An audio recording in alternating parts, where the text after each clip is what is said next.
Hi guys and welcome back to the channel. HOI4 latest DLC, No Compromise, No Surrender, is finally here. And you're probably wondering, is it good? Traditionally I start these videos with a short, straight answer, but this time that's not so easy. First of all, we need to clarify what's part of the paid DLC and what's included in the huge free update we're getting alongside it. Then I will share my thoughts on each change, and trust me, there are some big ones. If that sounds interesting, you are in the right place.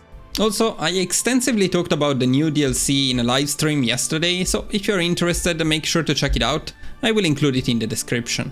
If you have any questions, feel free to ask in the comments, and do not forget to join our Discord to meet our amazing community. As always, if you enjoy the content I make, please do not forget to support the channel by liking the video, subscribing, and leaving a comment. It really helps.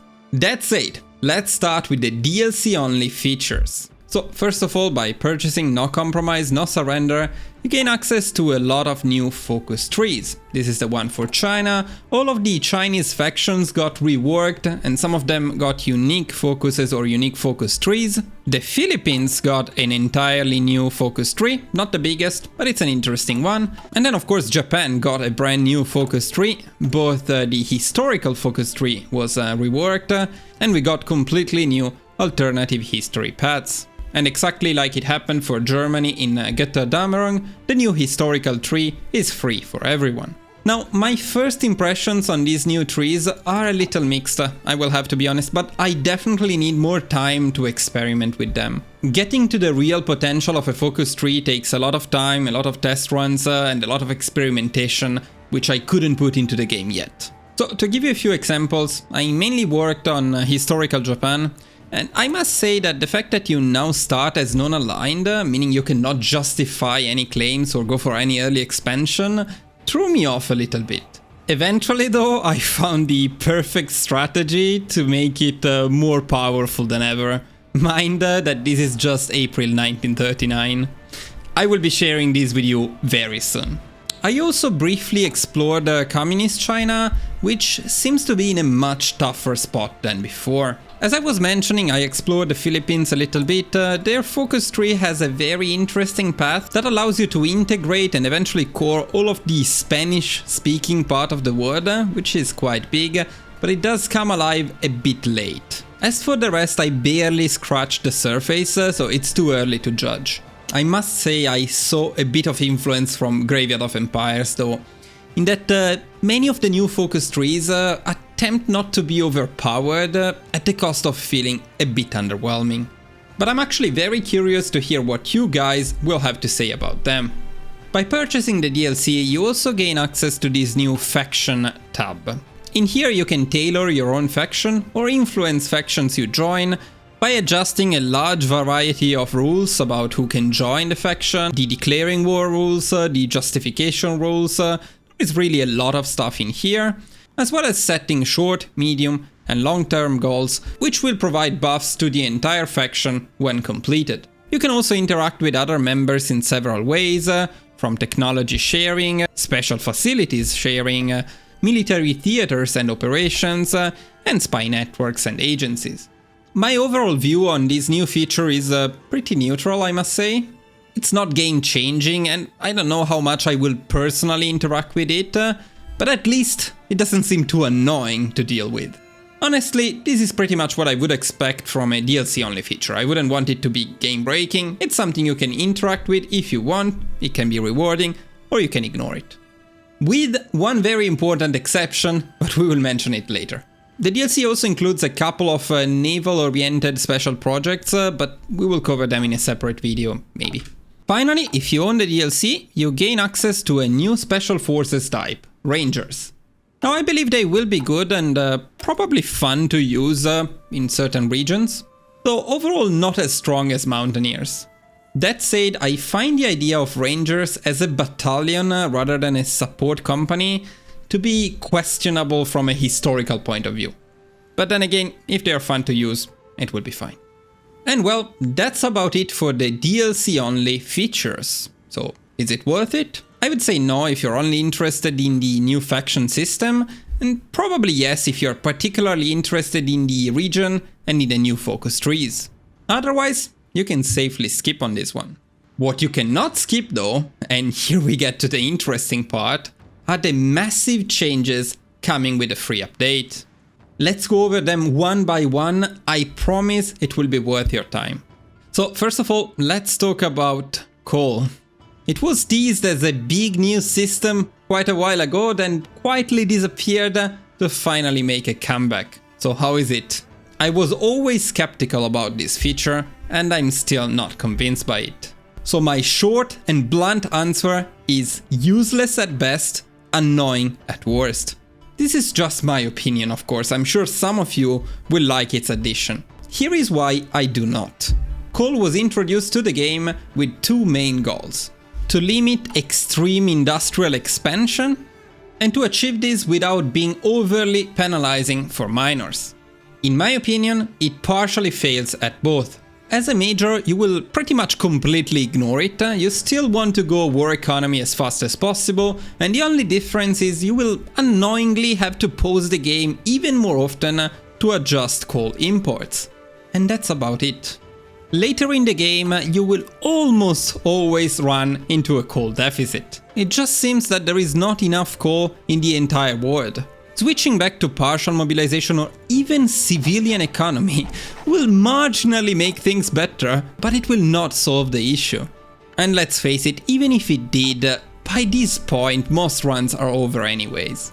The bigger issue though is that things are much worse for miners. You will often hit a coal deficit much earlier, and imports will weigh heavily on your already very limited economy. Now, the developers promised me they would look into this issue, so hopefully by release or shortly after, things will be a little bit better. Still, in my opinion, from a strategic perspective, coal doesn't change much. So I really struggle to see how it improves our experience with the game. I'd love to hear your thoughts though, especially if you can prove me wrong on this one. Another important change that potentially has repercussions over several aspects of the game is that war tension will now be significantly lower. Now, changes to Japan and China make it about 4% lower than it used to be by default, but that's not a big deal. What's really important is that peace conferences now generate a lot less war tension than before. In fact, they lower the war tension. Look at this. This is the peace conference with Japan, and if we annex the United Kingdom, France, Luxembourg, Belgium, the Netherlands, Australia, Canada, whatever, as you can see, the war tension is actually decreasing by 20%, which doesn't make much sense. And let me show you in another very practical, very important example. In my guide for Austria, we defeat and fully annex Germany. These used to generate over 20% war tension, sending us all the way to 61–62%. Now it generates about 3 to 4%. And the biggest consequence is that in this way the war tension stays below 50%, which means as non-aligned, we cannot justify claims anymore. Moreover, since Germany is now out of the picture, they cannot trigger World War II, and there is a chance that war tension will never go past 50% again. Paradox did it. They finally brought peace to the world. No more wars for us. And even more annoyingly, the only workaround I found for this is to be in a faction and to change the rule for justifying war goals. If you select this option here and you pick it, then you can justify war goals as long as war tension is above 30%. The problem with this is that this solution is only available to countries that can join or create a faction, and only if you own the DLC, otherwise you cannot use this tab. I'm definitely not a big fan of this. The biggest change, however, is the next: the Navy rework. I find the new Navy and naval dominance system harder to understand than before, but that's probably just me being dumb. I was never a big Navy enjoyer in the first place.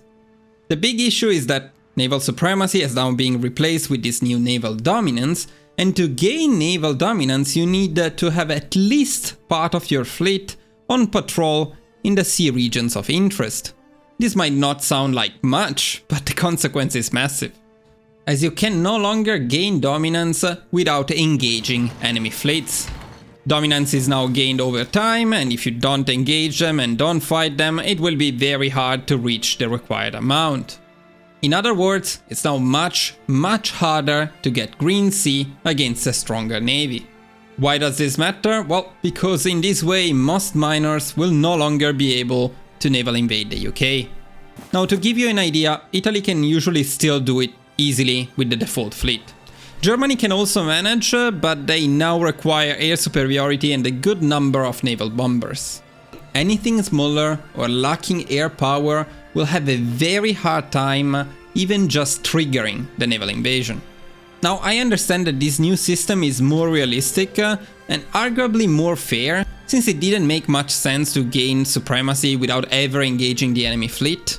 It's also more fun when you can actually build a powerful navy. Here we are playing as Italy, this is bugged, but we actually have 91% of the war effort, and as you can see down there, 25,000 of it comes from sunk enemy ships. In fact, this is maybe a bit overpowered, it's not just more fun.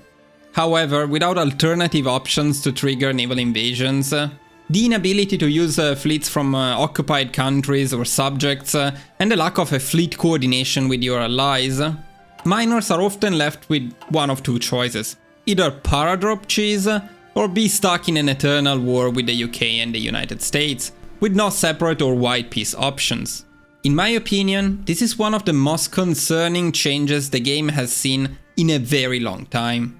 That said, I brought this up with developers during early access, and they were flexible enough to implement some changes.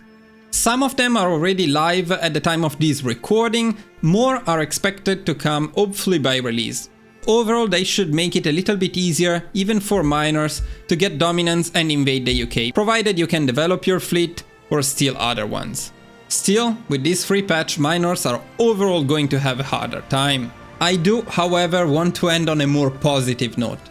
So let's talk about the massive Doctrine rework and what it means for the game.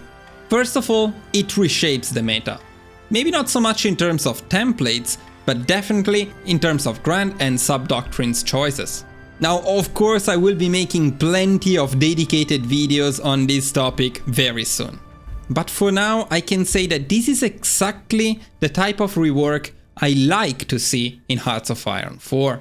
We get a lot of new content to experiment with, the amount of sub-doctrines is insane, there is a sub-doctrine almost for every division type, including irregulars and militias, and some doctrines that grant bonuses to political power gain and stability, which I thought was very cool and interesting. And boys, we finally get a doctrine that reduces line artillery combat width. Line artillery meta, here I come. Jokes aside, of course, not everything is perfect, as you can imagine. It will take some time to reach the same level of balance we had before, especially between Grand Doctrines. Right now there are very few reasons not to always go Grand Battle Plan, and out of the many sub-doctrines available, only a handful are really viable. So there is a real risk of ending up always with the same exact setup. There is plenty more to discuss here, but we'll leave that for a dedicated video. So, to sum everything up, in my opinion, the new paid DLC is only worth it if you're particularly interested in the region and in the new focus trees. As for the free update, I find Cold to be overall quite pointless for majors and damaging for minors. I find the Navy rework to be very concerning, as it severely limits naval invasion options, especially for minors and especially against the United Kingdom. I find the Doctrine rework to have great potential, it just needs some balancing tweaks to shine. And that's really all for this video. If you found it useful, please do not forget to support the channel by liking the video, subscribing and sharing your thoughts in the comments. I'm very curious to hear your opinions on these changes, especially if you disagree with me. Thank you all for watching, and I will see you guys very soon in the next video. Bye bye!